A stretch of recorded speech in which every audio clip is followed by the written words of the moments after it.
Uh-huh. Hello everybody. How are we doing? How are we doing today? Right, yeah, I'm here. Sorry, I'm a little bit late. Thursday's his bath day in the Hilmy household, so we gotta get everybody ready, and everybody has to get going. But we're here now. We are going to do some more Hangout and Hobby. I got more stuff to paint. So let's do a recap. What did we do last time? We finished these. Ooh, there we go. These are pretty fun. So we got the walls going. We got the big old like giga arch going. So we have to do more. UK Games Expo is coming real quick. Where are we now? UK Games Expo. Like it's April now. Good evening, Martin. How you doing?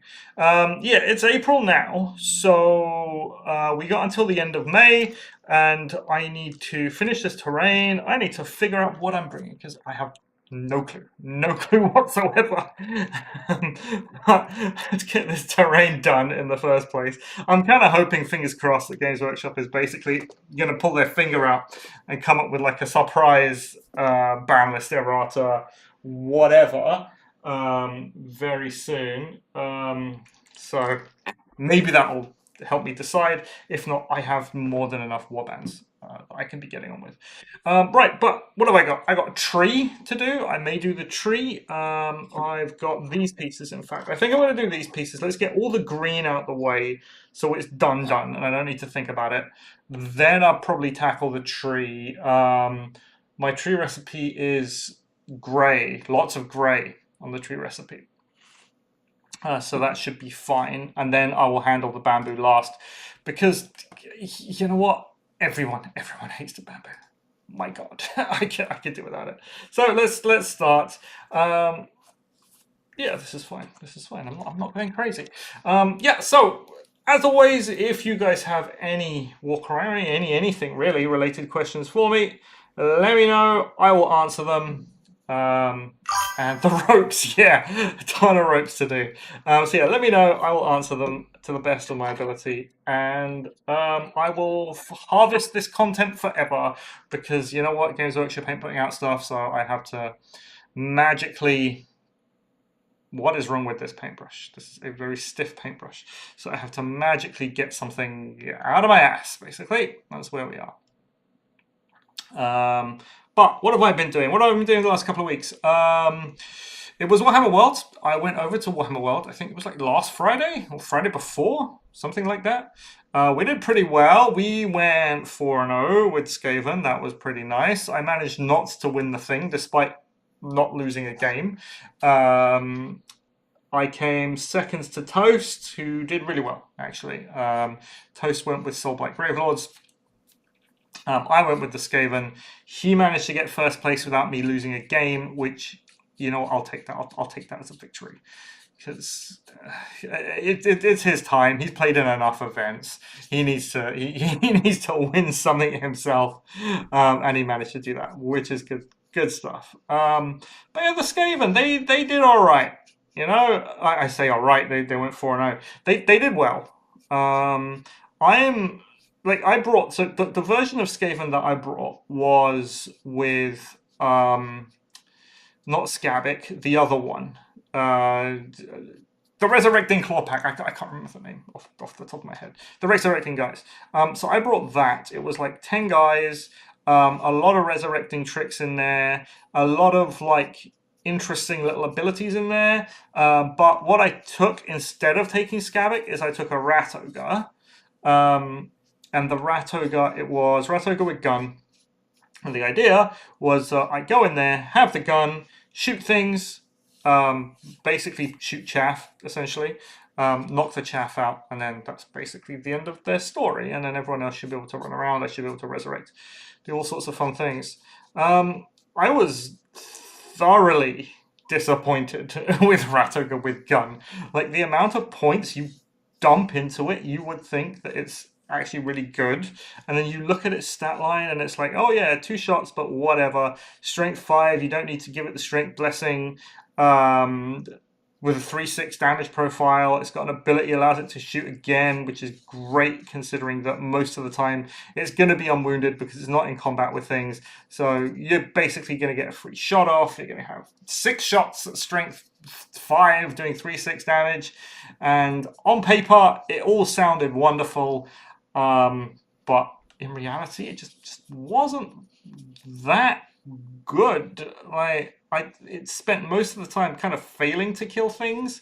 I think the problem is that with its damage profile, it needs to kill on its first shot.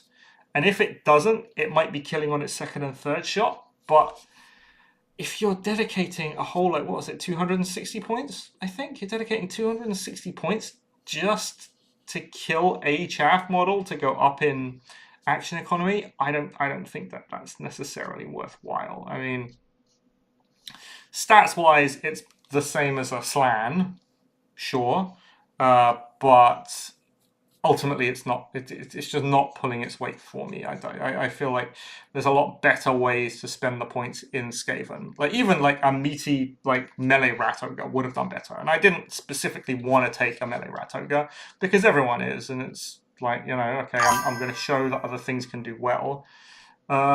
It's between the Slan and the Skaven. So the Slan is 265, I think.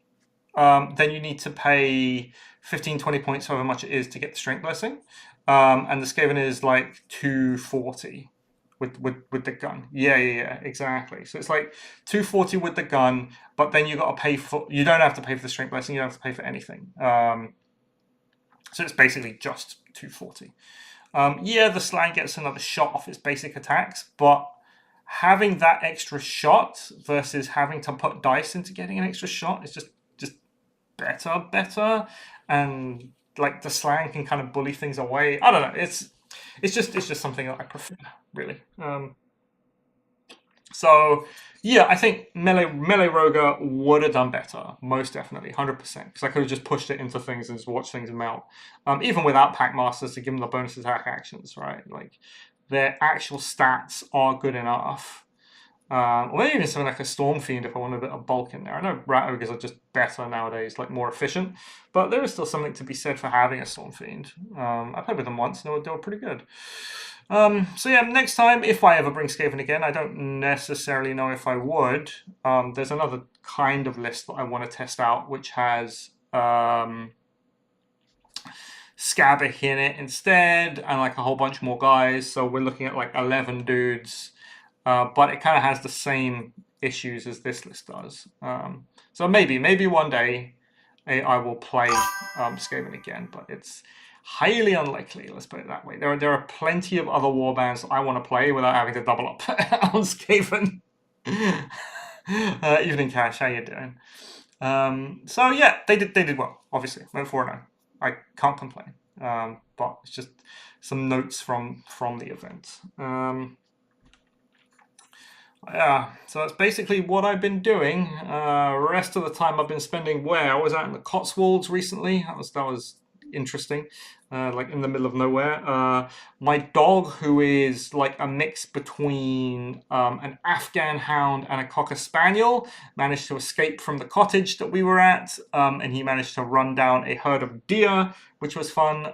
Luckily, neither he nor the deer were hurt, so that was interesting. He always comes back, incidentally, so you'll never get lost. It's just, you know, when you're a dog with the body shape of a greyhound and all of the tenacity, all the let's say obsessive nature of a Cocker Spaniel, you can get into problems.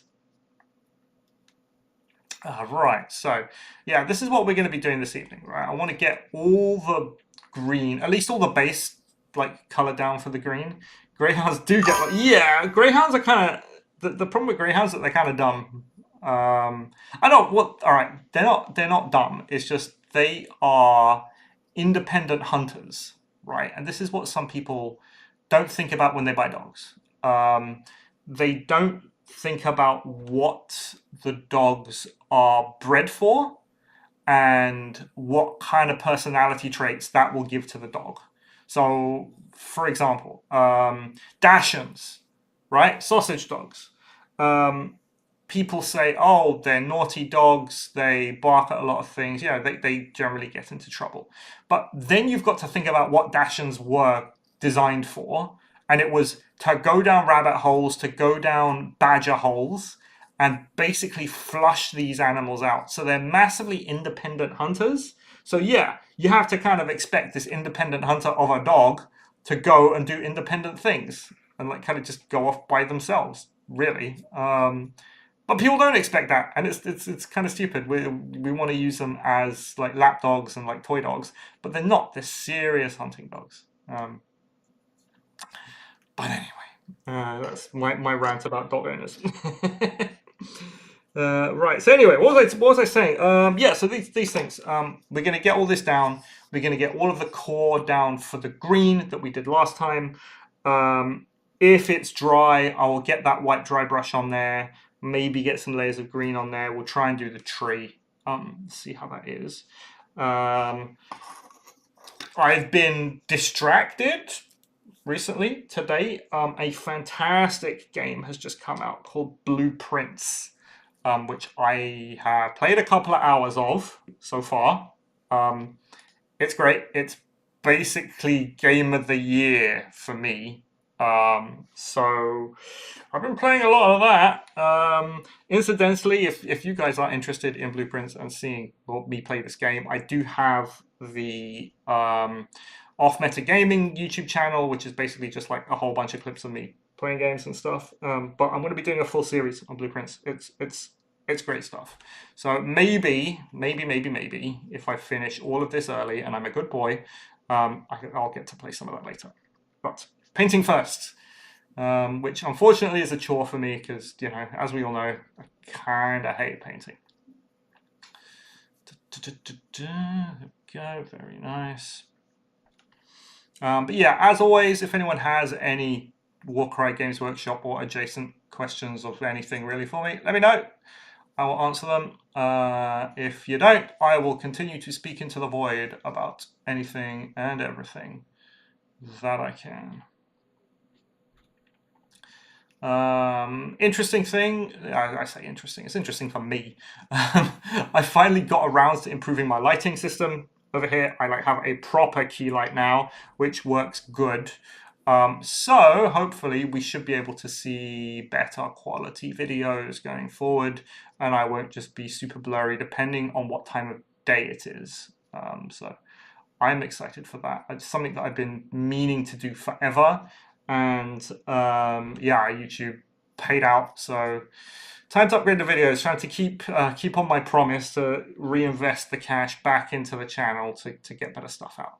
So I don't know, with like Games Workshop's, like, I don't know, lack of stuff for Warcry recently, I'm not entirely sure what else I can be talking about. I mean, there are topics that I can talk about and I can make videos about. Like, I can basically talk about Warcry all day, but it's about making them interesting for you guys and interesting to watch. So for that, I have to be interesting and excited about. I have to be interested and excited about it. So I'm trying. Well, we'll get there. We will get there. I'm still very confident that we're going to see an FAQ errata something soon.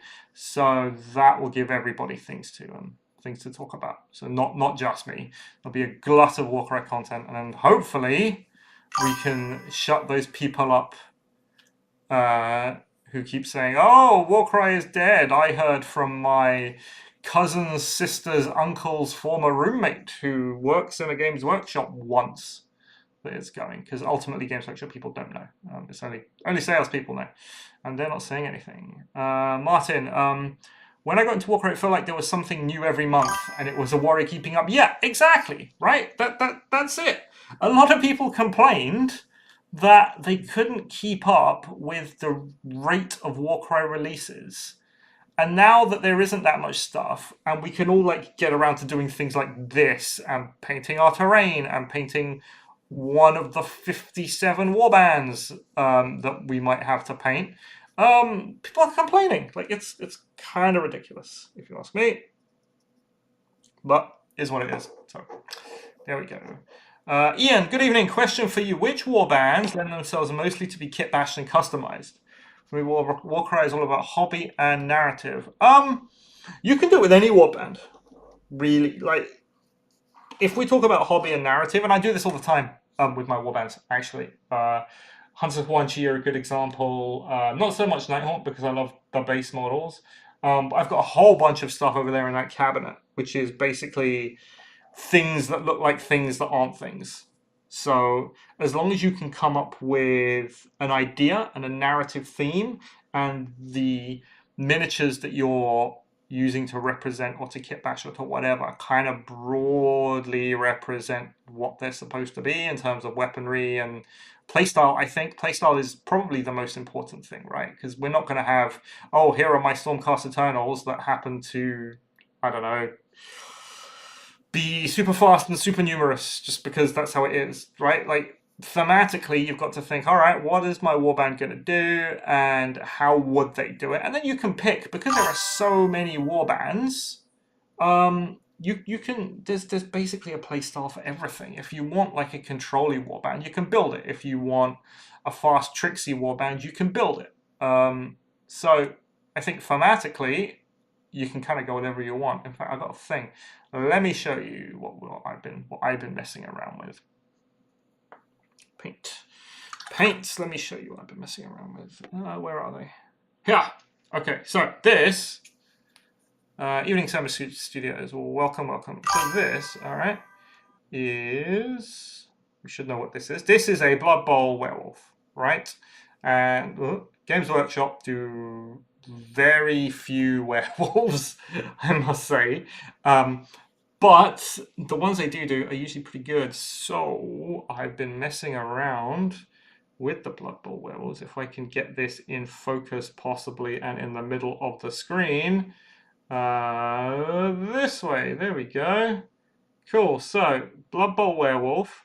I've given him some chains. I managed to pick up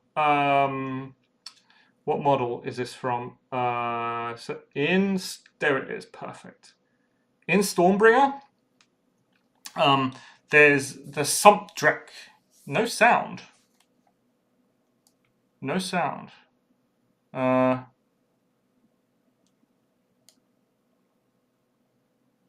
sound on YouTube. There should be sound on YouTube. Let me see. Where's my headphones? There is sound. Okay, cool. All right. Very good. All right. Anyway, what was I talking about? The Sumpdrek. Yes, the Sumpdrek. I can't find it. It's down here somewhere. There it is. So, you know, like Stormbringer magazine, right? I found a really good deal. I was in Forbidden Planet the other day, and they were selling Stormbringer on discounts, and I picked up the full Sumpdrek model for like £14, which is very good. I'll take it. But that thing is like, it's like got a wealth of conversion pieces, and that's what I did for the werewolves, right? Now I don't know, granted, what the werewolves are going to be yet. So you'll have to bear with me. I'm not entirely sure how I would play them or what I'm playing them. They could go like Askigan True Blades, I guess, but I'm not a massive fan of True Blades, like the warband itself. So I'll have to find something. I got to get some more of those Blood Bowl werewolves because they're kind of great. There's another one. It's like there's a werewolf star player, which I want to get. There's the skin walls for Old World. Yeah. I uploaded it. Yeah, there's the skin walls for Old World, which could be really cool. It would need to be a warband with like a bunch of not little dudes, but like medium guys, and maybe like a big guy. Maybe Dark Oath. Dark Oath might do it actually because I can use skin wolves as the big thing. What's the big thing? The Wild Fiend, little werewolves as your basic guys, and then like medium werewolves. But I basically have to convert them all to have the correct weaponry and loadouts and whatever. But that might be a thing. That might be a thing. Maybe I'll play Dark Oath at UKGT. I'm not sure. Not sure.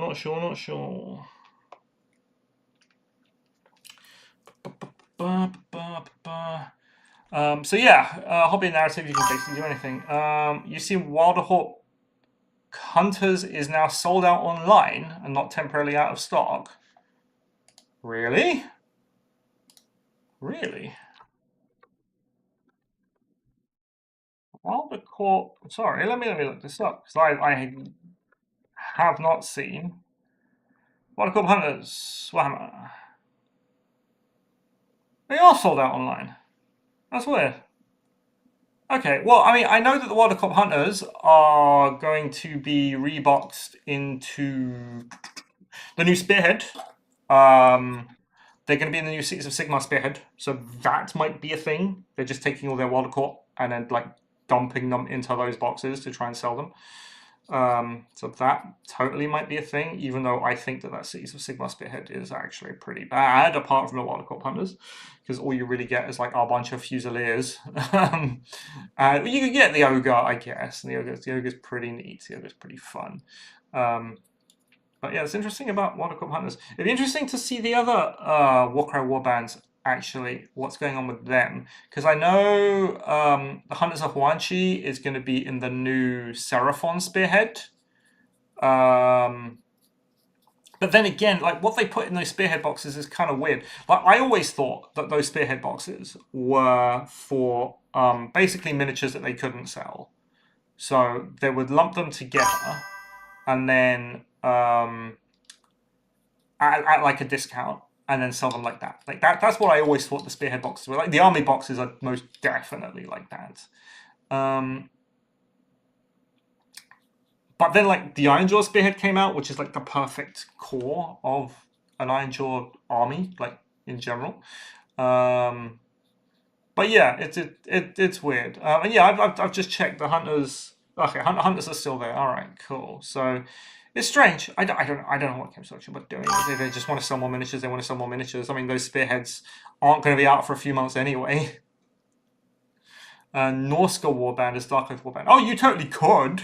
I'm sure you could. The problem is that there aren't many Norska models.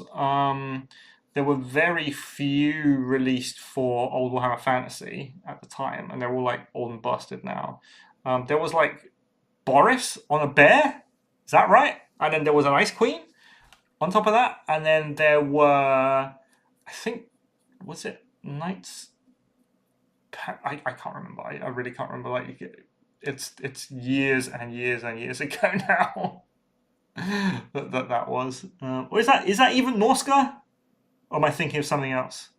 I may be thinking of something else. I don't know.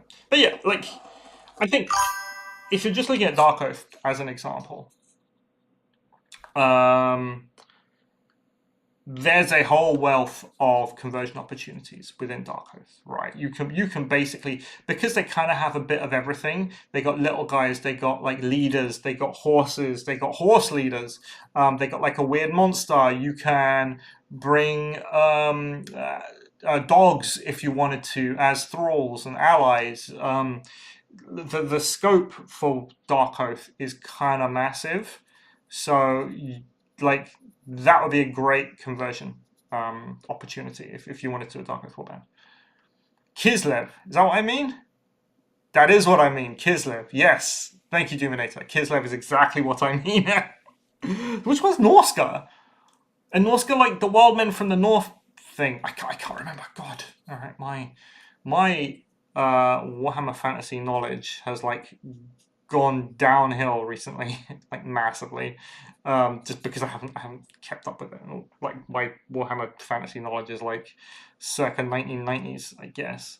But anyway, is it bad, Modern Skeptic, that my hopes of Warcry has dropped? Okay, so you want? Is it bad that your hopes that Warcry has dropped by Games Workshop so it turns into a community project? I think I've spoken about this, right? Or have I spoken about it? I can't remember. Probably. Possibly I've spoken about everything. There are ups and downs to Warcry becoming community run. On the one hand, it's community run. So it can be a lot more agile to people who... no, it can be a lot more agile to like problems in game. right? So we wouldn't have to necessarily wait every 6 months for a balance update to hit. There could be community balance updates way more quickly. And we kind of, but not really, see this in the kill team space, where I think it's like Sanctifiers, right? Sanctifiers have come out, and basically they're busted, is what everybody is saying. I haven't played with them. I've seen a few games with them. People are saying they're busted, so events are basically banning them or looking to ban them or something similar. So with a community run project, you basically won't have that issue, because you could say, all right, if something's busted, we're going to fix it, and we're going to do it very quickly, because you can say, all right, every 3 months or something, we're going to do a big old balance patch, and you can just do it, right? And that's kind of the way it is. And so that's definitely a positive to a community run game, if Warcry was run like that. And then on top of that, like the whatever people decided to run it, they could come up with new warbands, new ideas, new things like that. But what they wouldn't be able to come up with is new product specifically. So anything that they produced would have to basically be either existing stuff, or them saying, okay, yeah, there's no actual models for this, so this is going to be your conversion project, and this is something you've got to do. So that's one thing. The second thing with it becoming community run is that everyone has to be on board. And the problem that Warcry has at the moment is that even with the official rules set, not everybody is on board. You got people who are still running like 1.0 cards with the start of 2.0 rules.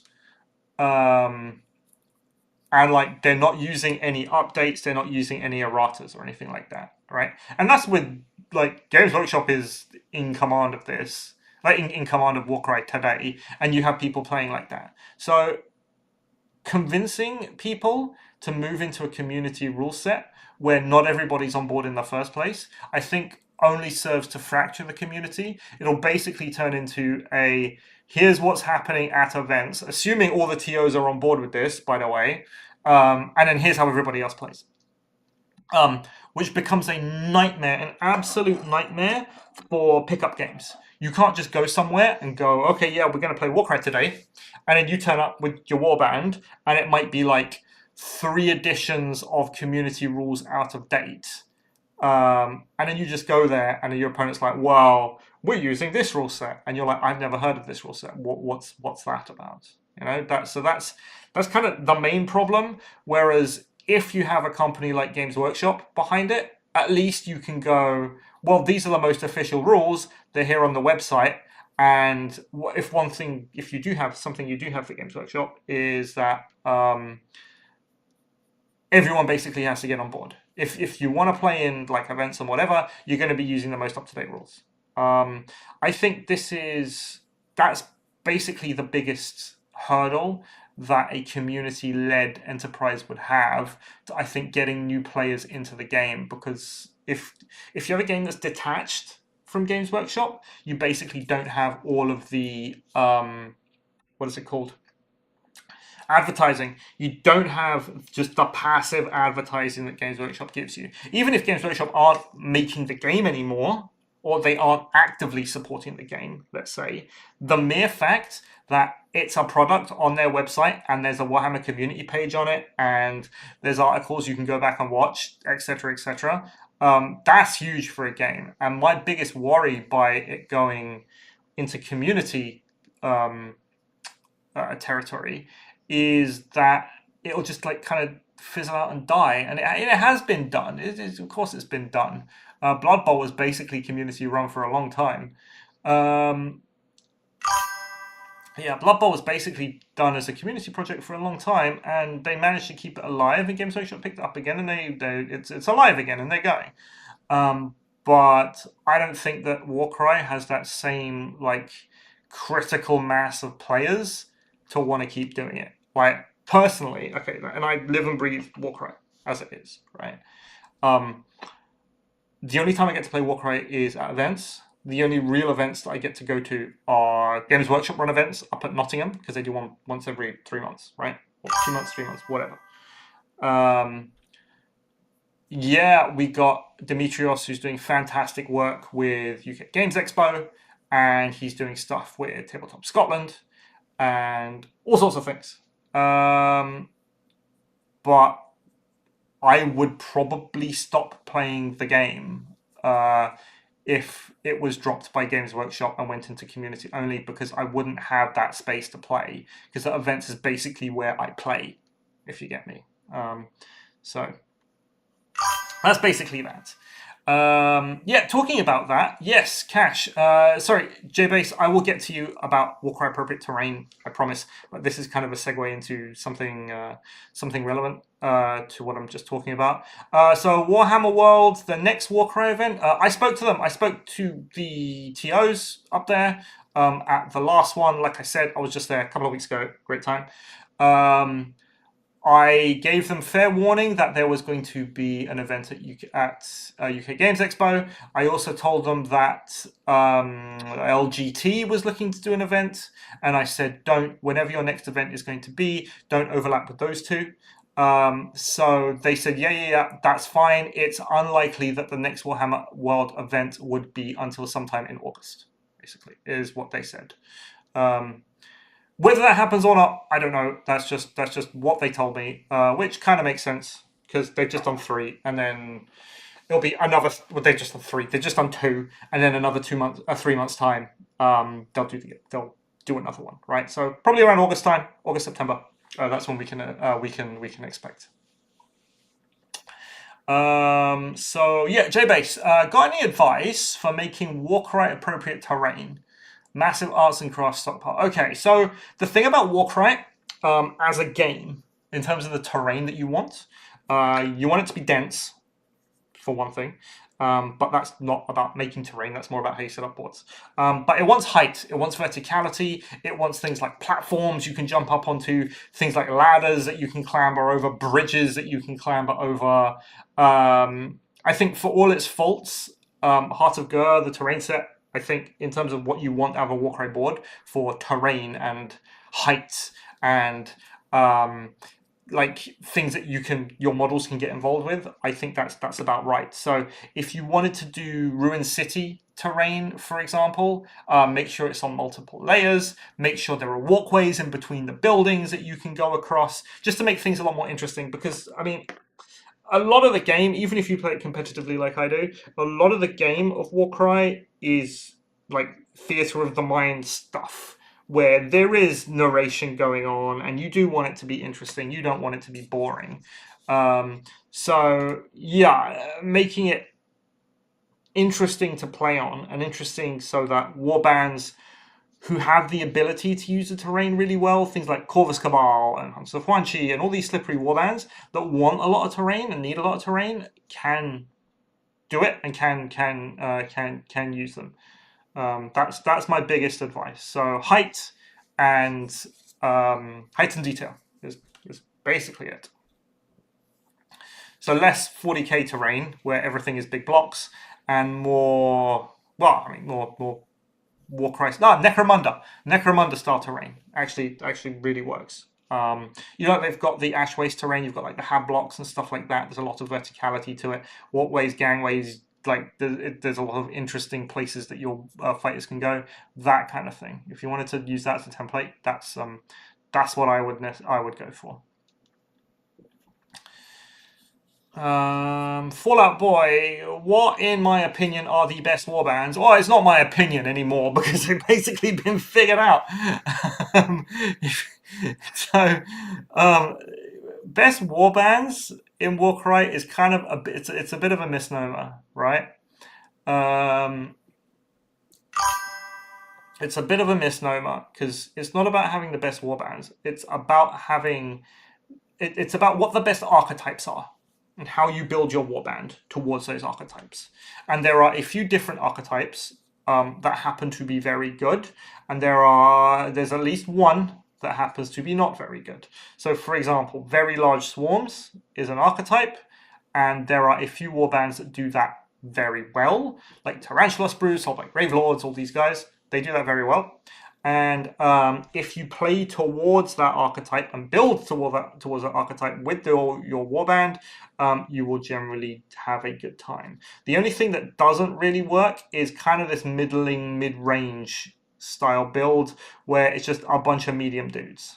That's kind of why Askagan True Blades don't really work out, because it's just really a bunch of medium dudes, and any of the common powerful archetypes in the game kind of run them over.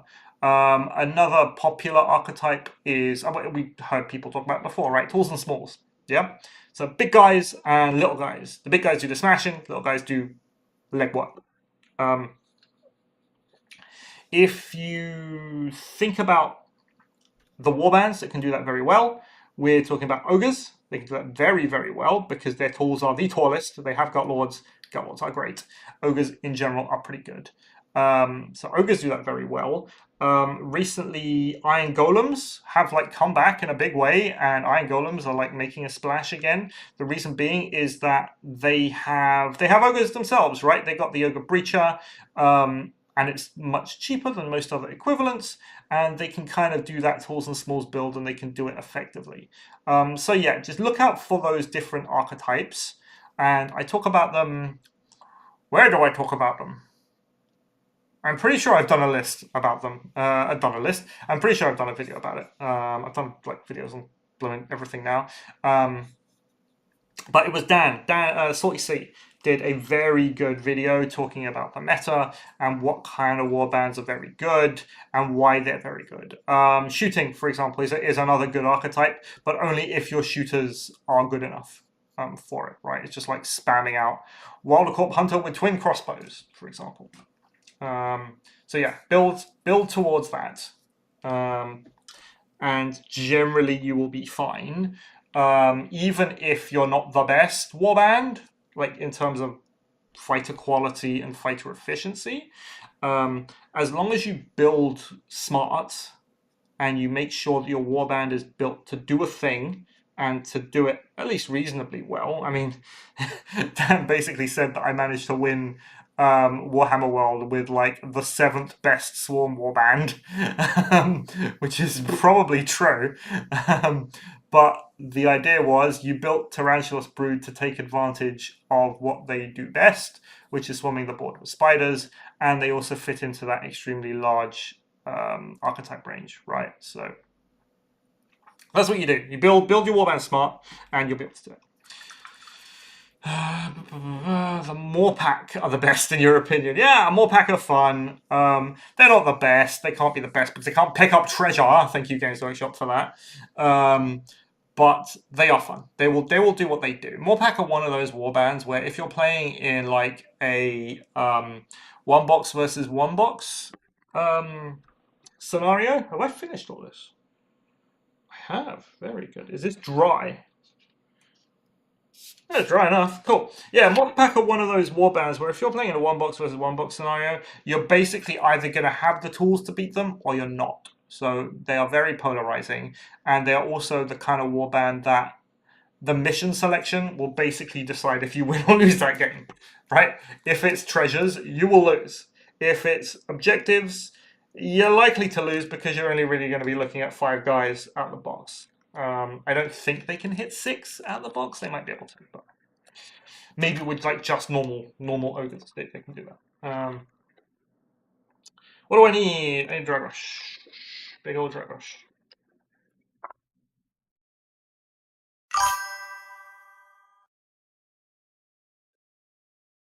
Rush. There we go. Alright, so do I do tree? No, I'm going to do tree after. I'm going to do all the green, or what should be green first. Right. So all of this needs to be dry brushed white, I think, to pick up the edges. Yes. This one needs to be dry brush white to pick, here it is. Dry brush white to pick up the edges, and then after that we've got a couple of shades of green to go on. Morpack with an Ice Hunter. Hunter's fun. It's pretty fun. I like it. Ice Brow. Is that the new one or is that the old one? I can't remember. Like the new one, the one where you get a free attack action and then you get a pull, I think is kind of gnarly and it's super fun. So I like that one. Of course, you could put a crossbow man trapper in there. He's got Noblars as well. Make the warband bigger. You can reach 6 if you do that. Right, I need white. White. White. Here it is. Ah, the old one. Yeah. I've never actually seen the old one be used. So it would be interesting to hear if people have good experiences with the old one. Right. White.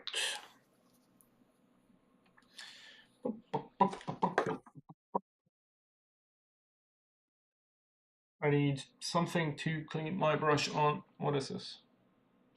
I don't know what that is. Oh, my roster from Warhammer 1. Yeah, that's all that. Whoops. Dropping everything. Give me 1 second. In fact, let me go get some fish and towel. I will be back in a sec.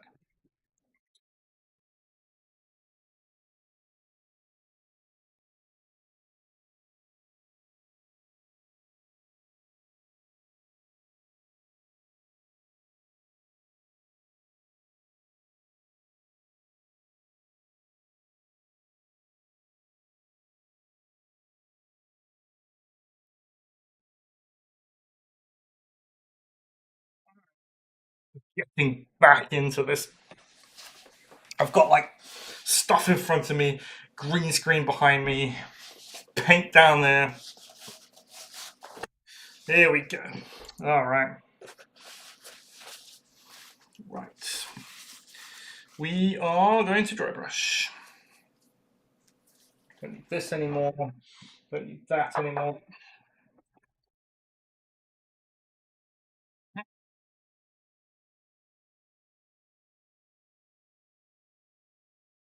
Yep. Let's go.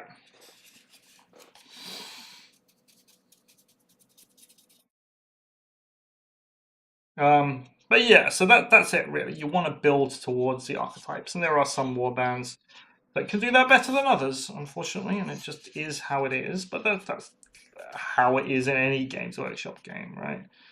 There's always going to be something that's at the top. If you're talking about like, let's look at it from another standpoint. Let's look at it from what do I think needs to be balanced more, right? Like the warbands at the top that kind of need to be hit and brought down a peg. If we talk about it from that standpoint, I think we're looking at Ogre Kingdoms. I 100% think we're looking at Ogre Kingdoms. I think that Gutlords probably need to go up in points. Noblars probably need to go up in points. And then a couple of things in the middle need to go up. I think that Wildercorp Hunters, there's that one build of Wildercorp Hunters, which is very, very good, that we know what it is. All the crossbows, yes. They would probably need to be hit, I think. The crossbows need to go up in points, probably to 100, if it was up to me. That's what I'd do.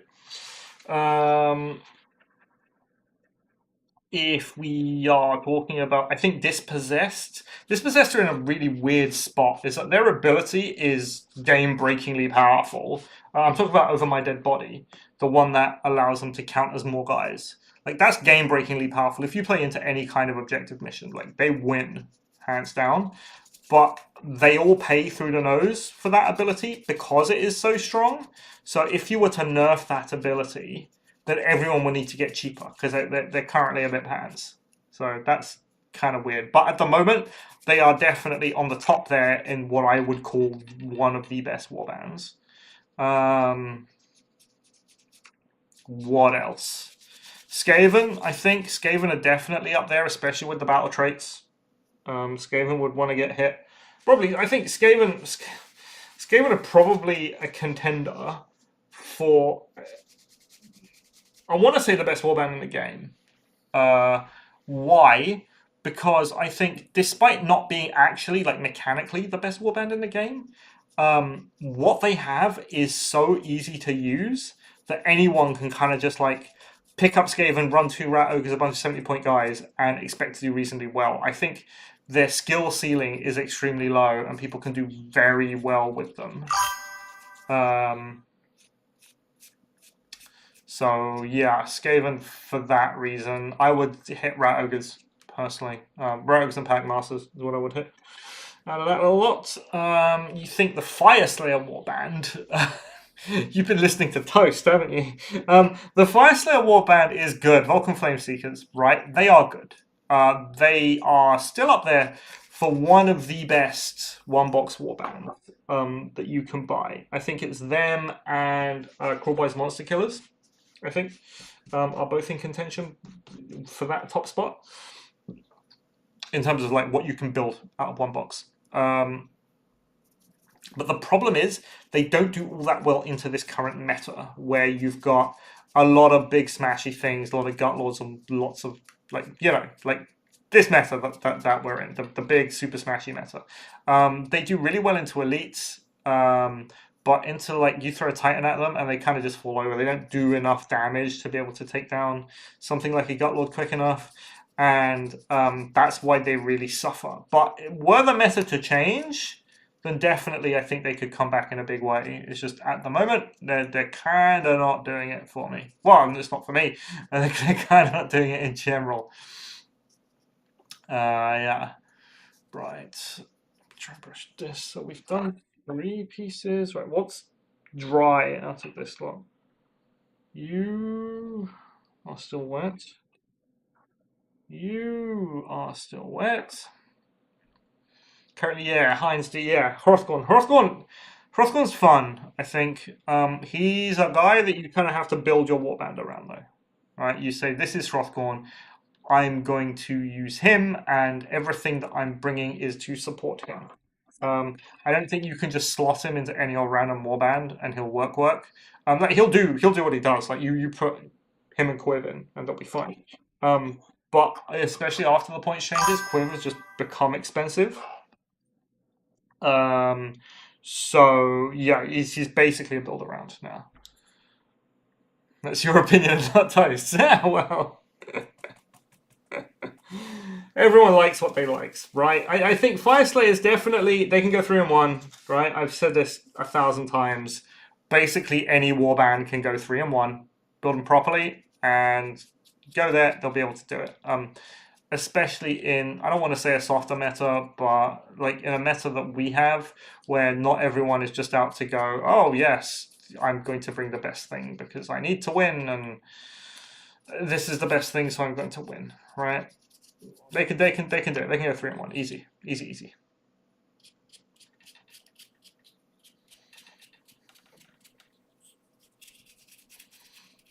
Yeah, look at that. Nice. I like this. These are cool. These are just cool. These like little like slang jars.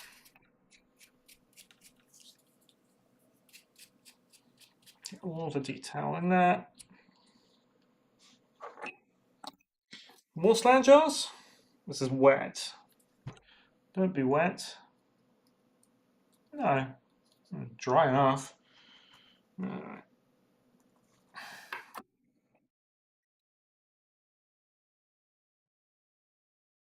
Now the question is, once I've finished dry brushing all of this, this one will be dry, so I can get some green probably on these 3. I don't know about these other ones. We're going to find out.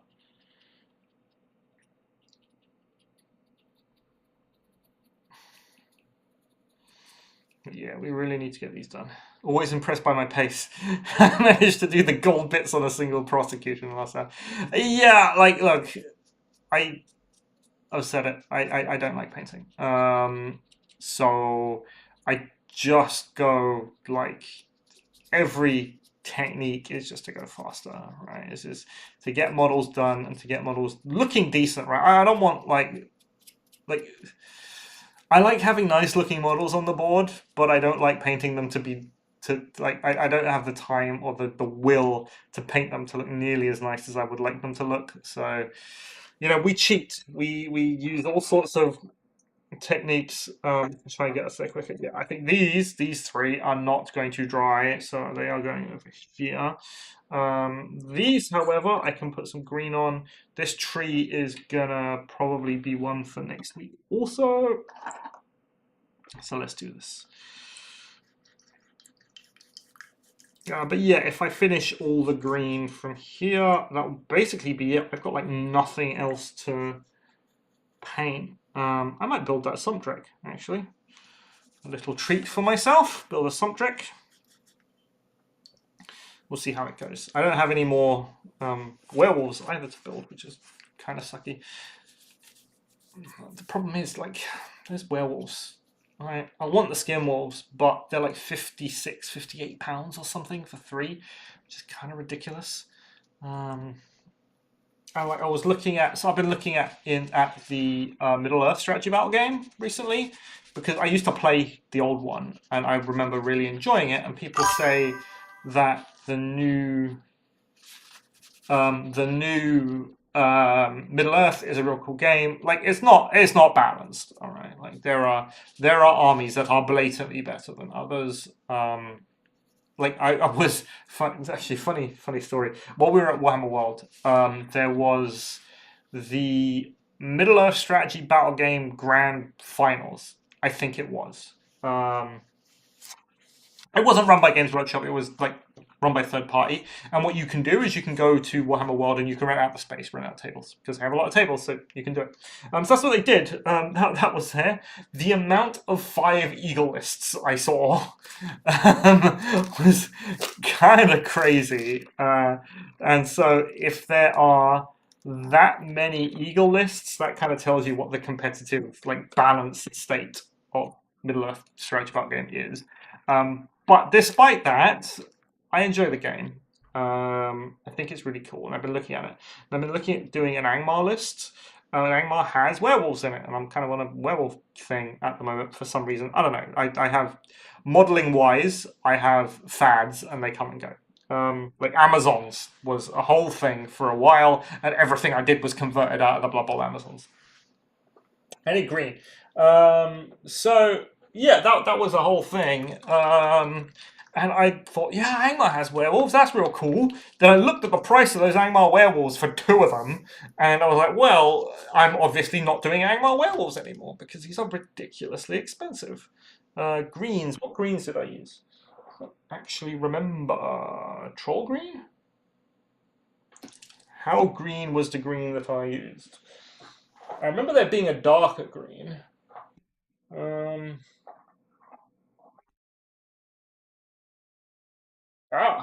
what is this? Plague green. Alright, I have 3 greens. Yeah, an old piece. Okay. I also dry brushed this, didn't I? We're gonna go mid-tone green because if it's gonna be dry brush, we're gonna find out. Do I have all the terrain now that came with the Skills of Select 16 battle cards? I've got the more pits. The Ravaging Gnarlug is the new one, right? No. So if only I yeah if only I streamed and people and I could tell me myself what the green was. It's fine. I think this will be fine. Anyway, no, I don't have it all. All I have is the Morpit. I don't have the other ones, the Ravaging Gnarlug or the Idol of the Old Ones. The big old Slanhead I do not have because I never bought those boxes ultimately because the warbands were kind of pants and it's just something that I never did. I'm not a big fan of an Gnarlug, like the walking one. Like I like this one, wherever it is. This one, this thing, this thing is there. Yeah, this thing is cool because it's got like the head and it's like roaming around. It's like there, right? But the other one, I just don't like. I love the Idol of the Old Ones though, the big old slant head. I think that's fantastic. So maybe at some point I'll try and get my hands on one of those. Not officially from Games Workshop because there's again. Like they split up all the boxes and they're stupid expensive for some unknown. Well, I mean, some unknown reason. Don't be stupid. I think. And we know what the reason is. Okay, money is the reason because they can sell them for more than they would do individually. But yeah, it would be nice. I'd like the slant head. I think that'd be cool. But yeah, it'd be nice to finish this and to get onto, well, I mean, get onto actually figuring out what I want to bring is what I need to do. Because I would like to do something new. I tend to bring a new warband every other event or so. Like the first event is usually me figuring out how to use the warband, and then the second event is me actually doing decently with it. Because I only get to play at events, right? But I'm kind of done with the Skaven, so I'm gonna find something else.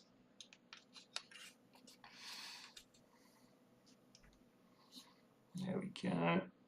Green.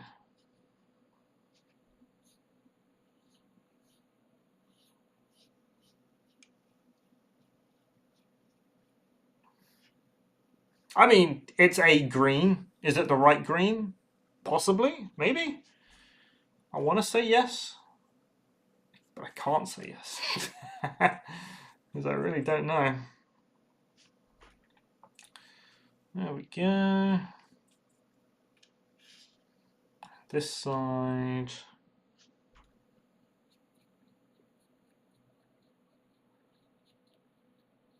Then maybe after this we'll build that Sumptrek. I'm not going to put the Orc on top because I don't like. All right, the Cruel Boys are divisive.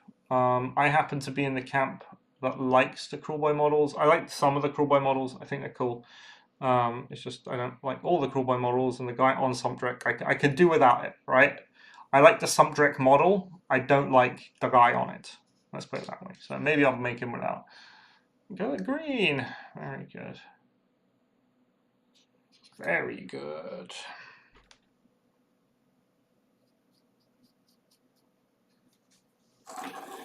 Right, once I finish this, it'll be mostly done. It will just be like bamboo and ropes after this, would be great. I can actually start playing on this board. Yeah, exactly, right? Angmar's just cool because they get all like the weird stuff. This is Fantasy's battle game, right? Angmar's cool because they get like all the weird things. They get the bats, they get the werewolves, they get the wargs. And that's kind of what I played before. I've got a Watcher in the Water, which used to be part of the Angmar list, is now part of the Moria list. I got one of those like fully painted since forever. So I'd love to pull out the Watcher in the Water again.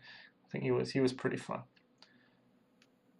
Yeah, play like if you're gonna play an event. I think we spoke about this last time, Heinz. If you're gonna play an event and it's gonna be your first event, I think Warhammer World is like you can't ask for a better venue or a better run event. Like it's their job, the events team, to run events for Games Workshop. So I don't really think you can ask for a better venue, and it's super fun, and the people are real cool. So yeah, give it a go if you have the time, because I understand that you're in Germany, right? I understand that it's a bit of a slog, and you've got to get here, and it's expensive, etc., etc. But it's something I would recommend at least once. I'm no stranger to traveling for events. I think furthest event I went to was I used to play Legend of the Five Rings, the collectible card game at CCG by FFG. The furthest I went was to the last ever Winter Court, which is like their grand finals, because the season would run throughout the year, and Winter Court was the finals. FFG are based out in Minnesota, so that's the furthest I've ever been for an event. I would totally go again. Like I was planning on going to Nova this year if funds were permitting, but funds are not permitting, so I'm not going to Nova this year. But yeah, I enjoy it. I enjoy going to events, and if you're going to go to one, Warhammer World is going to be the one. It'll do it for you. Nice, more green.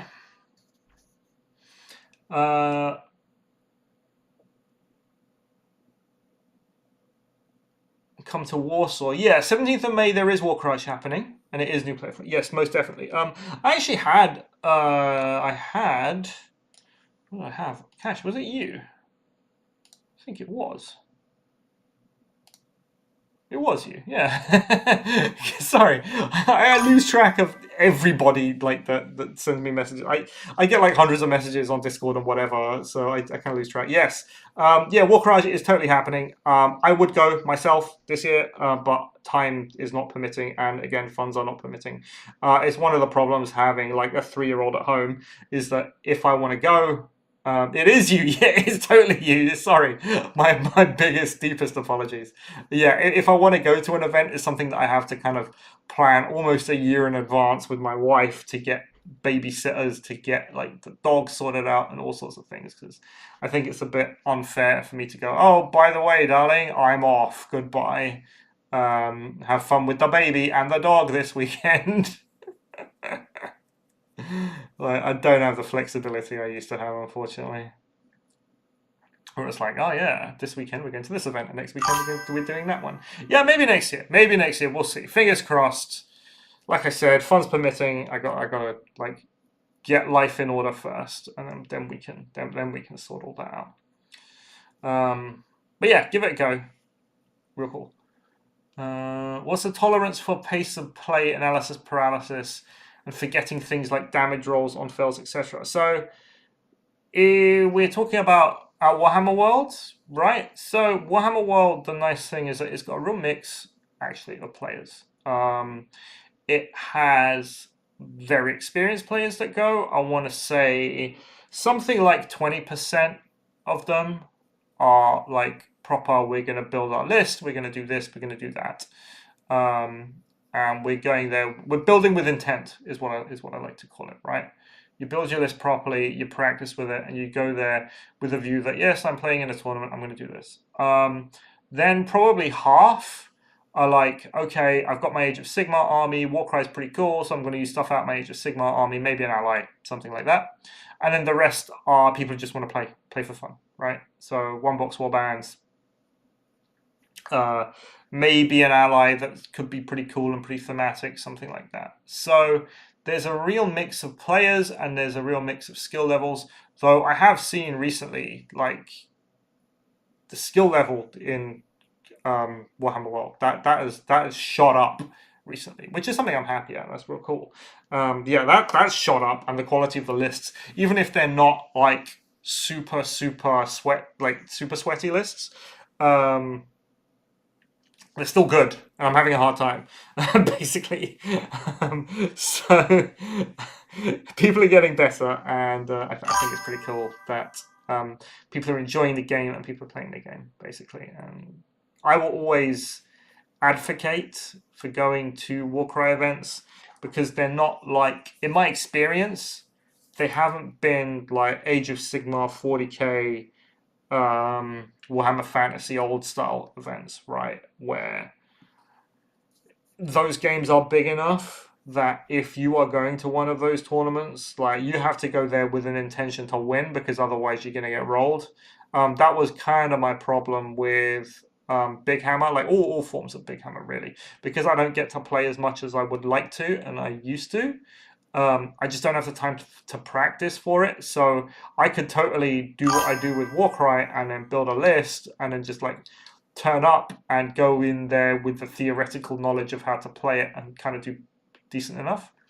But 40k, I can't do that. Like, it would totally like I'd be bottom of the pile if I tried that in 40k, or Age of Sigmar for that matter. So that's kind of why I don't do it. But for Warcry, there's more of a because it is designed ultimately as a beer and pretzels game. I find that people are more lax to new players, but you're still there, you're still in an event, you still have a time limit to get your games done. So the pace of play is it's fine. There's enough time normally to do what you need to do. We got the pots.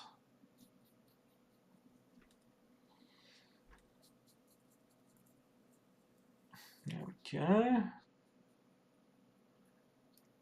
Yeah, so these will get, after this, the recesses. I've got a much darker green. So the recesses are gonna go, it's like a 50-50 mix of whatever that dark green is, and then I've got like Chaos Black that I'll mix in with that, which will make it darker, and then we will do a dry brush of, it's like a lime green, basically. Super sweaty list. What do I mean? Well, I mean things like double gut lord and noblars, right? Like because you're not killing two gut lords basically. I'm thinking things like 9 trailblazers with twin crossbows. All the usual lists that you see at the top, like the top table or the top two tables of. I don't want to say an American event, but I mean American events, right? Like, I don't know. I just like to play in a very different way. I'm I get different things out of playing Warcry. I'm there to generally bring something that is a good enough list that I think it'll do okay.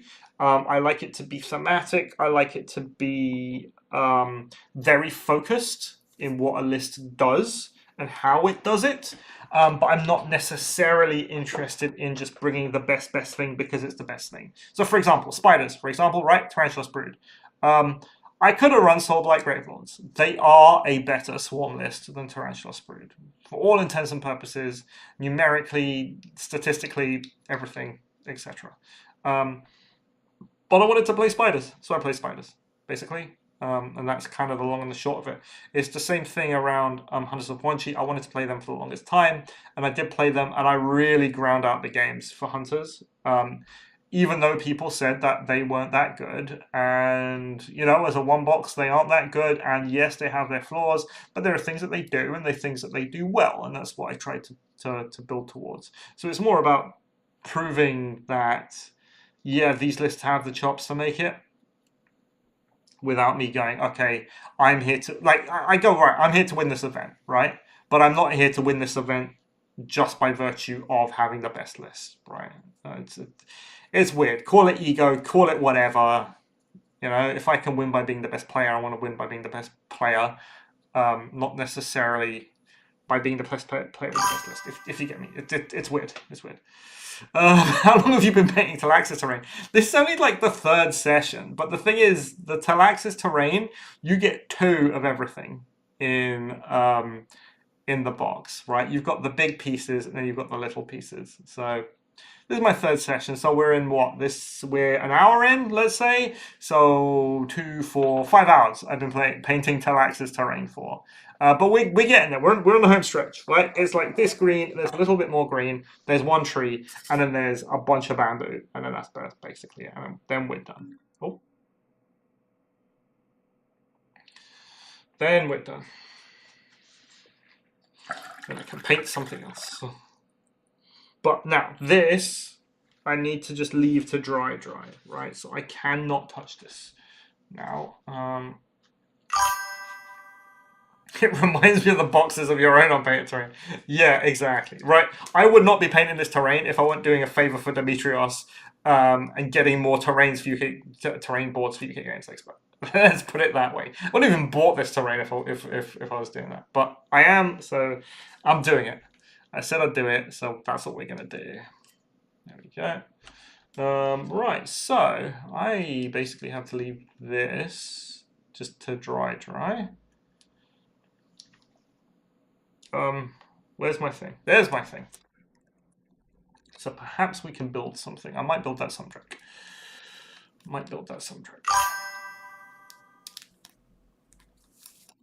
There we go. Into the pot. My extremely cheap brushes. Where's the lid? There's the lid. You still have nightmares around painting trees. I kind of cheated, right? So the way let me get one. I've got meat trees here. Round of everything exploding. So these are my meat trees. Okay. And I was like, there is no way. There we go. I am going in here and doing all that detail once I already built this first, right? So I was like, okay, how am I going to do this? It's like Mechanicum grey, whatever the grey contrast paint is. You slap that down, you dry brush it, you give it like very watered down black to get in all the recesses, dry brush the tips, and it's good enough. I think. I think it's good enough. Bolt Boss, Rockgut, Troggoth, 2 Bolt Boys, Hopgross, and 3 Hobgrots. No, not really. That's like not the best list by far that Cruel Boys can bring. The strength of Cruel Boys is that they make one of the best bases for Destruction Soup, right? Where their reaction is good enough and their basic guise is good enough. Like you want to be bringing those like basic Cruel Boys with Slitters, I think it is. Can't remember. You want to be bringing basic Cruel Boys. And then what you can do is you can do things like, oh, I'm going to add a Gutlord to this. I'm going to add a Clawback. Or I'm going to add a Brute Boss, for example, to get you messing in there. That's the kind of lists that we're actually talking about. Right, that goes there. Right, let's build something. I want to build something because I've done my painting and I want a little treat. Bam, Stormbringer. Let's go. This goes in the bit. There we go. Right, so this is, I think the sprue of the subject is kind of weird. So this is the subject itself. Oh, I hate the models. Oh, warbands. I dislike the models. I just won't play them. Um, I don't like Stormcast. Not because I don't like the models. Some of the models are fine. It's just I don't like the way they play. I don't like the models. I think for the most part, Games Workshop have done a really good job in Warcry models. Oh no, I lie. Chaos Legionnaires. I would absolutely never play Chaos Legionnaires. I hate their models. I would not run them. How do I build this? I do not know. Have I got instructions? Top direct?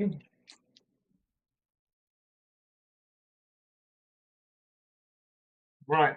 Are there instructions in the Stormbringer how to build this thing? The last stand. Okay. Okay, this is how to paint the Suntrick. I want to know how to paint it. I want to know how to build it.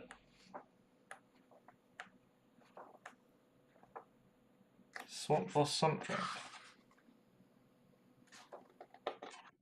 Okay, there are no instructions in that book. This one? How can I build the Suntrick?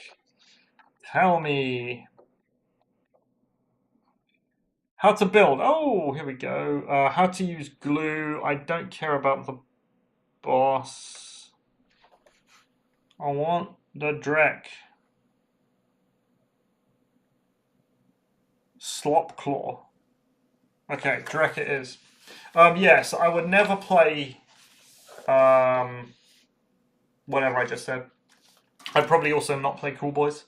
Because like I like and I hate those models, but I don't like them enough. I would want to play them, if you get me. Um, for me, it's mostly about what is it? It's mostly about how a warband plays, and I have a very specific play style. Like I can play bigger warbands. I like tricky warbands and fast warbands.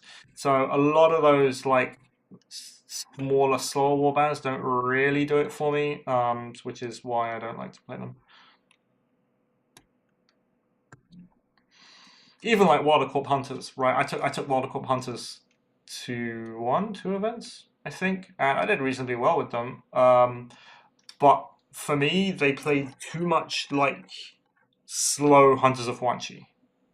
And if I wanted to play Hunters, why didn't I just play Hunters? Basically, was the long and the short of it. So I think it was like the next event I went back to Hunters. I basically brought the same kind of list, but with Hunters of Huanchi instead. I was much happier with it.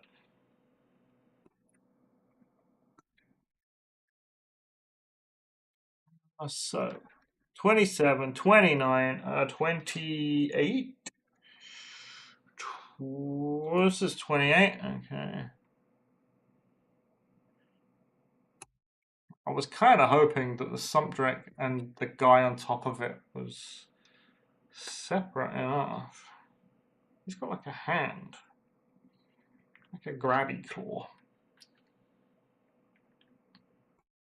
Yeah. All right. What do we need? Glue. Glue, glue, glue, glue. Okie dokie. We use, in my world, only super glue. If I can find it. There we go. Don't ask why I only use super glue, but I just do. It's just a thing that I do.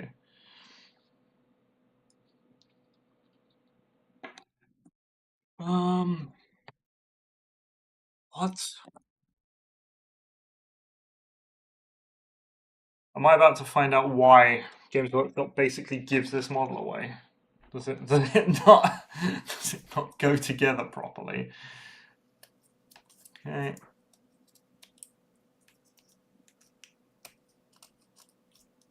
Also, if there are any children at home watching, do not use your hobby knife like I use it. Cut away from you, not towards you.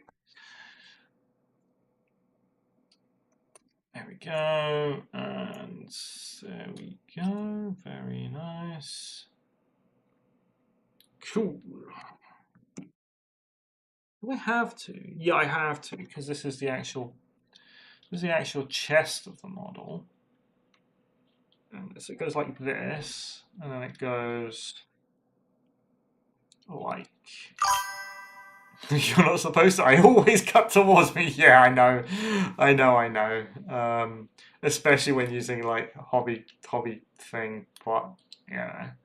I'm supposed to be an example, apparently. Some people apparently think I'm an example. So, yes, always cut away from you, kids. Um, Games Workshop, how? What? Ah,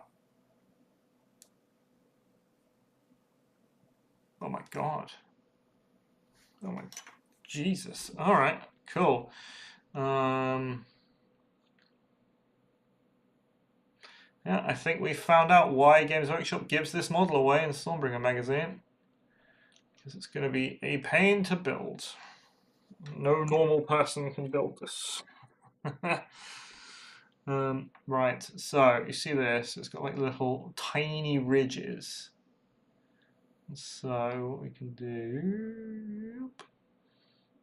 and also if you want to know why I use super glue as opposed to something like plastic glue, it's because I have a tendency to build models and then rip them apart for parts.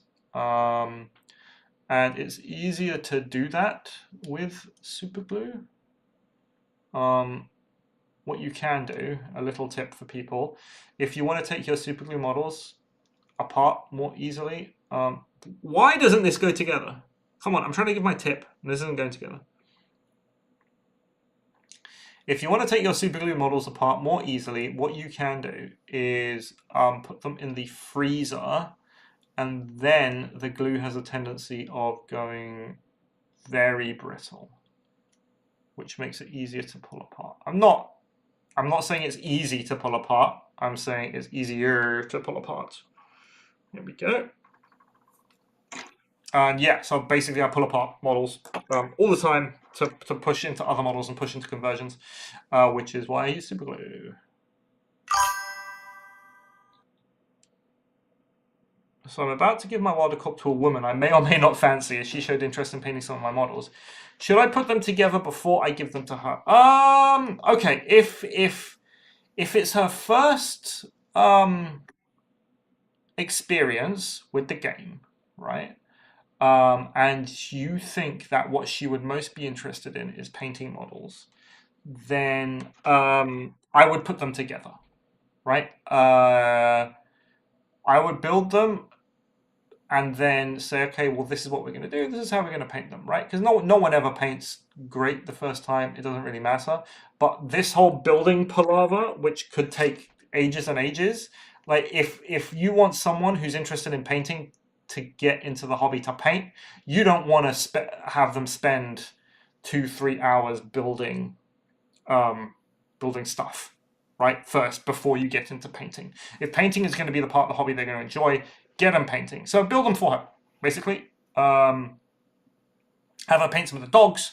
Have her paint like the thingy's really cool. The Trailblazer with crossbow or saber or whatever is really cool. Build the models and say, yeah, here are some models, and then you can basically sit down with her and paint, essentially, and it gives something for you to do. A little bit of a learning experience. I don't know what how experienced she is. If it's a first kind of thing, like, oh, this is the first time that I'm doing model painting, or this is the first time I am modeling, or this is the first time I've seen tabletop, like, war games in general. I don't know anything about that. But if you think painting is going to be the thing, then do the legwork and let her paint, basically. 35, 34. That's what I would do. That's what I think. Not that it's ever worked for me, because my wife could not care less about this hobby, and she's just happy I've got something that I enjoy. I have asked several times if she wants to do some painting or whatever. The answer is always no, unfortunately. But there we go. 34. 34 is a claw. Where is it, and why did they spread them out among all of these pieces? 30.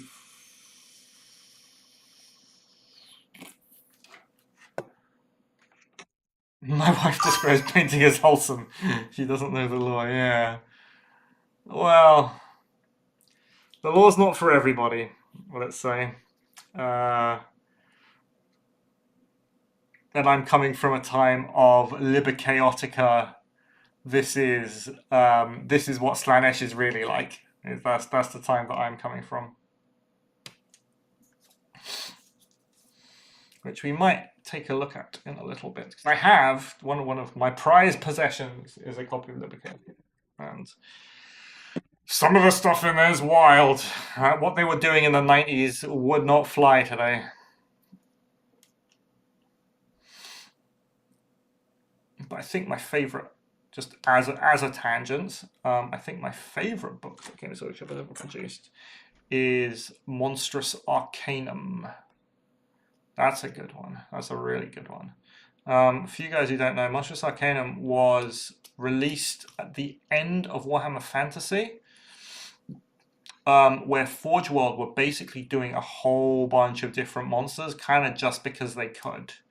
And they were amazing. Like the things that they were putting out at the end of Warhammer Fantasy was kind of nuts. Monstrous Arcanum was the book that went with that, and you had all the artwork for all those monsters. In fact, I'm going to build this claw. I'm going to attach this claw. I'm going to pull out Monstrous Arcanum just because we can look at it. Is this a claw? Claw? There we go. Nice claw. Haha. And yeah, it's basically my favorite book that Games Workshop's ever produced, in terms of lore, in terms of artwork, in terms of just like sheer quality. Like, God, they don't produce books like that anymore. Like, this is me as an old man. they don't produce stuff like that anymore. Back in my day, Games Workshop actually produced things. Yes, but it's very good. Let's glue these claws in. What can I use a sump trick for? I don't know. Considering I don't play Age of Sigmar, I have an unusually large amount of Age of Sigmar models. This goes here. Oh, cool. Alright, so this arm actually goes in properly.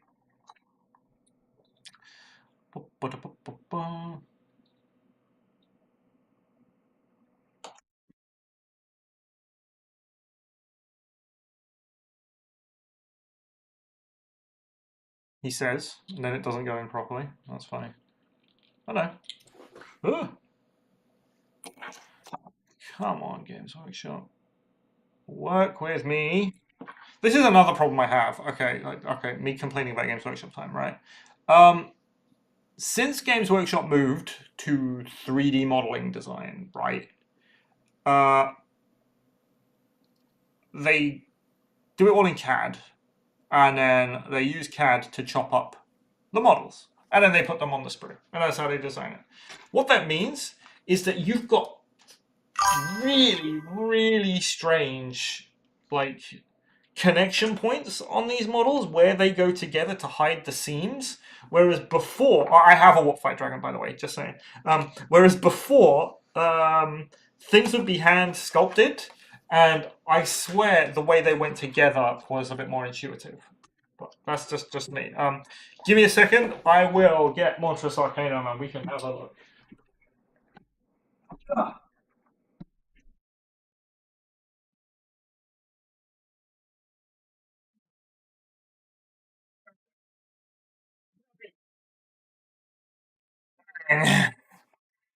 Here we go. Monstrous Arcanum. Okay. Well, actually, and that. Right. So, Monstrous Arcanum, this was the book. Is there a way that I can do this where everybody can see what's going on? Why is it backwards?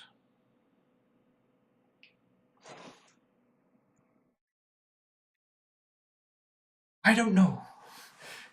We will deal with this in the way that we can deal with this. Okay. So this is Monstrous. This is Monstrous Arcanum. Yes, I know it's backwards. I don't know why. Something to do with my camera. Can I flip it? Maybe. What is this? This one?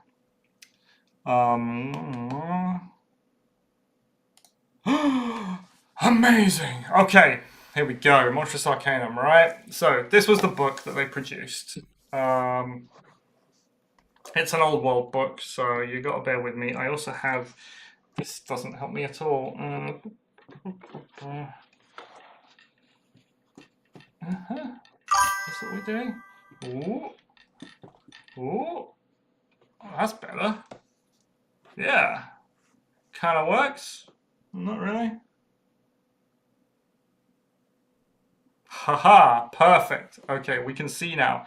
We can see what is happening in the Arcanum. Let me move my mouse out of the way. Hello, Demetrios, how's it going? Yeah, I finished, just for your information, finished these. They're all green. They are drying. Built a little bit of a subdeck as a bit of a little bit of a treat to myself, and we're talking about old world monsters right now, and specifically the Monstrous Arcanum book, which not a lot of people have, so we're going to take a look at it. So, that's alright, that kind of works. Yeah. What I need is like a camera here or something, but at the moment it's like at a weird angle. Right, so, let me get my mouse.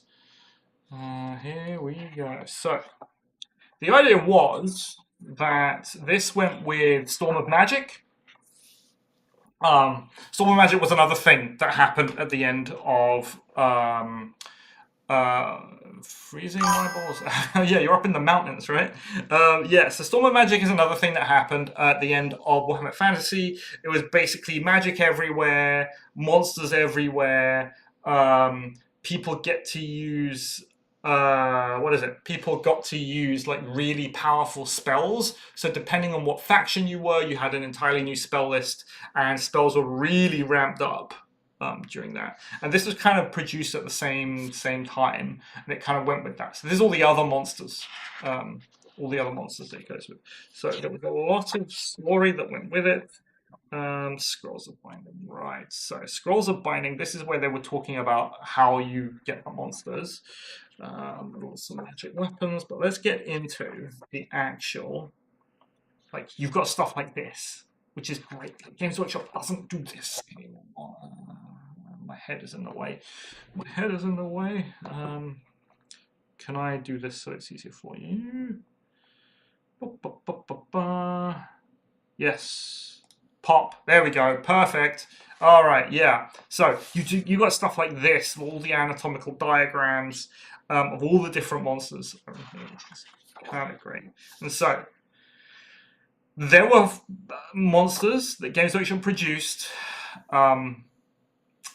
that never came out. No, there were monsters in this, and they were all going to be produced, but they didn't all come out. And some of them came out as different things. Some of them were repurposed. The Incarnate Elemental of Fire was released, though it didn't look like this. It looked kind of pants. Yeah, exactly. It's so cool, like occult notes like this. So this one, the Arcana Elemental Beast, you can buy this. You can go onto Games Workshop and still buy this. It's a fantastic model. Interestingly, bit of knowledge for you. The horns on this, because this whole thing is made of resin and it's Forge World, the horns are made of rubber, which is kind of crazy. Like, so they were kind of weird and flexible. That was kind of fun. Chaos Sea Giant they used to produce but went out of stock. Like anything to do with Chaos Dwarves, they basically never brought back. And the Siege Giant was one of the things to do with Chaos Dwarves they never brought back, unfortunately. Bar Trolls, that was a thing. You can still buy those. The Carmine Dragon was one of the, if not the best dragon model that Games Workshop ever produced. It didn't look like this. There was a hero on the back of this. It was like a death-themed dragon. They were doing dragons for all sorts of different... can I zoom in? Whoop. There we go. They were doing dragons for all sorts of different... magic themes, and this was the Death Dragon, and the character that went with it. Oh God, can I find it? If I can find her, I would love for you guys to see this. Carmine Dragon. This, where is it? Where is it?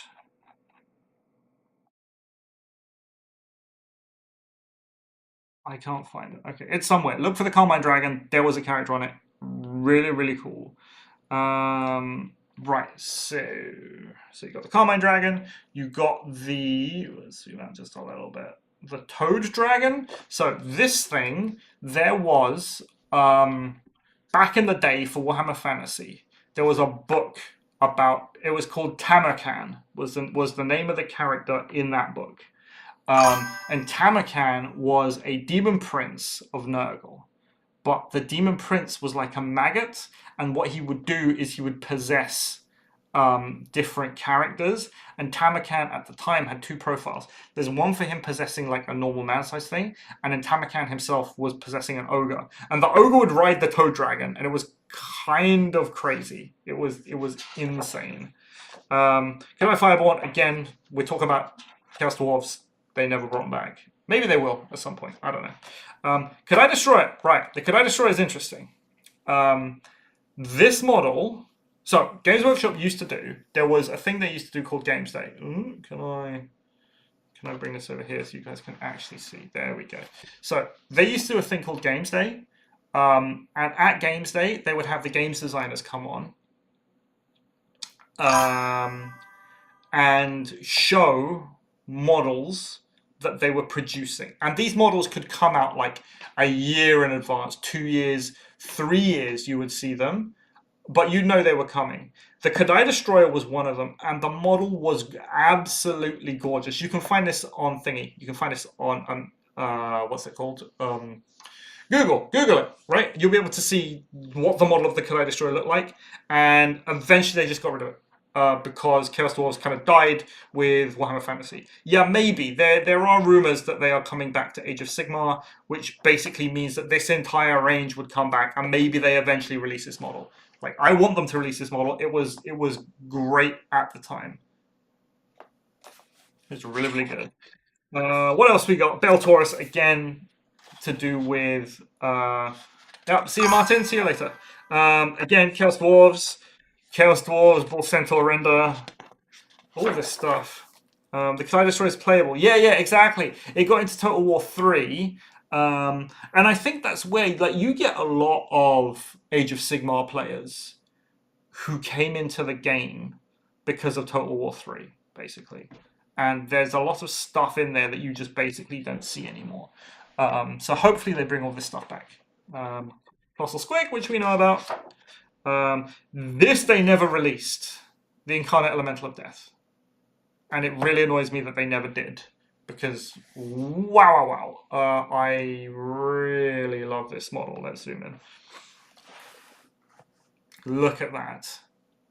So it's like a dragon with two heads that are attached together. Like it's just the coolest thing. I would have bought one of these if and when they produced it. I would have totally bought one. Oh, zoom out, zoom out, zoom in. There we go. I would have totally bought one, but unfortunately, they never did. Basilisk, they produced. This is a really cool model. Pain in the ass to put together. Each one of these fingers was like 5 or 6 different components. Like, I will never put that thing together again. The Dreadmore, did they release a Dreadmore? I feel like they released a Dreadmore. It didn't look like this, but I feel like they released a Dreadmore. Right, okay. For you undead lovers out there, this is the Necrofex Colossus, and this is the reason why you should hate Games Workshop for not releasing their models. Because it's crazy. Like, to give you an idea, this is the crypt that comes. You know that piece of terrain, right? The crypt. That's the crypt. This is a Necrofex Colossus. It's part boat, part meat puppet. Come on, Games Workshop. Do it. You can do it. It's amazing. What else we got? Brood Horror, which you can buy. Exalted Vermin Lord, which you can buy. The Mongol, which doesn't look like that, and it should look like that. Games Workshop, why? Why does the Mongol not look like that? Come on, guys. Wolf rats are just big rats. The Cursed Etin, right? I really wanted this model. They produced it. I don't think you can buy it anymore. You know what? You might be able to buy it. I'm not entirely sure if you can buy the thing. I kind of hope you can, because that'd be really fun. Maybe later. We have Famir, which don't exist anymore because they are not safe for work at all in terms of what they do. Also, for our Tomb King loving friends, the Kenrick Titan. You know Charles, I get Charles on every now and again. He was playing Tomb Kings and he was waiting for the Kenrick Titan to come out. It never did, and it's really sad because it's really cool. There was a guy, I remember you could buy there was like a third party 3D print of the Kenrick Titan at one point, which you could buy, which was pretty neat. Dreadsaurian, which doesn't look like that, the model. If I wish it did, because then it'd be a good model, but it's not, so it's not. Rogue Idol of Gorkor Mork, we can buy. Skinwolves. Skinwolves are back in a big way. Oddly enough, the first paint job that they gave the Skinwolves was like way better than the paint job that they currently have given the Skinwolves on Games Workshop's website. I don't know why they look like what they look like, but they're really cool. We had a buddy James who bought a bunch of Skinwolves, and the resin, like, it was part of like the first cast of the Skinwolves, and the resin like didn't cure properly or something, and yeah, it was really weird. It kind of fell apart. We got more of this, more of this. Shard Dragon, which they never released, I don't think. Merworm, which they did release and you can buy. The Praeton, which is coming back. You can now buy this again, or you will be able to. Phoenix is a Phoenix. Doesn't look like that. Warpfire Dragon was the best dragon. It was really cool. Based on the Dark Elf Dragon, that kit. Really nice. Magma Dragon you could buy, but you can't buy anymore. And that's it. So it was really geared around the monsters, being able to control the monsters, and doing stuff with the monsters. So that's why I like this book. I think it was awesome. Monstrous Arcanum. One of the great tomes that Games Workshop produced but never did. That never redid. But anyway, I think that's it, right? We are around about what? We've been going for about 2 hours, so I'm going to finish up here, I think. We did a lot today. I think we did a lot. We got all the base coat on this. We got all the green on. It's still slightly tacky. I've really got to wait for this thing to dry before I work on the next thing. So we did a lot of this. Next time we will finish all that, finish all the green, get all that out the way. So all that leaves us to do with this terrain set is the bamboo, and then we'll figure it out. We'll figure out what we're going to do next. I've got probably a ton of stuff to paint. Hopefully by then we'll have a bit more clarity as to what I'm going to bring for UK Games Expo, because that'll give me about a month to work on that. And yeah, that's it. So thank you, everybody. Thank you, everyone, for watching this evening. I will be around next time, and yeah, how you guys have a good weekend.